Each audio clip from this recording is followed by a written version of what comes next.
সিলেটের শহীদ শামসুদ্দিন আহমদ হাসপাতালে পাওয়া যাচ্ছে না বিনামূল্যের সব ওষুধ। এতে বিপাকে পড়েছে নিম্ন আয়ের রোগীরা। হাসপাতাল কর্তৃপক্ষ জানিয়েছে, সরবরাহ বন্ধ থাকায় চাহিদা মতো ওষুধ দেওয়া যাচ্ছে না। কবে সরবরাহ স্বাভাবিক হবে তাও নিশ্চিত নয় তারা।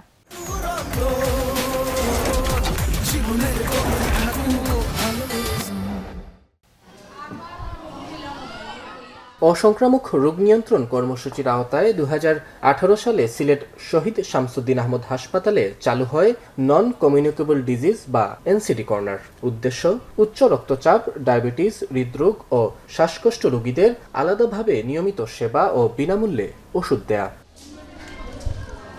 কর্নারে সারিবদ্ধভাবে দাঁড়িয়ে নির্দিষ্ট চিকিৎসার বই দেখালে মিলে ডায়াবেটিস রোগের মতো দীর্ঘমেয়াদী ও অসংক্রামক রোগের 8টি ওষুধ। যারা এই সারিতে থাকেন তাদের বেশিরভাগই স্বল্প আয়ের মানুষ। তবে প্রায় মাসখানেক ধরে এখানে পাওয়া যাচ্ছে না সব ঔষধ।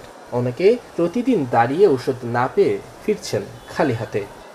আছে কিনা আছে ওইটা আমরা বলতে পারি না, সাপ্লাই নাই, শুধু দেওয়া হয় আমার কইয়া, কিন্তু 4-5টা ওষুধ নাই আমার। আর 3 মাস ধরে ঔষধ দেন না, খেউরি ওলা তুরা গ্যাসের গুলি ওলা কোলেস্টেরল গুলি দিয়া পুরা ঔষধ দেন না, কোন কিনে খাও কি যাও। আমরা গরিব মানুষ, বারাখানে কিন্তু বাক্কা টাকা দরকার।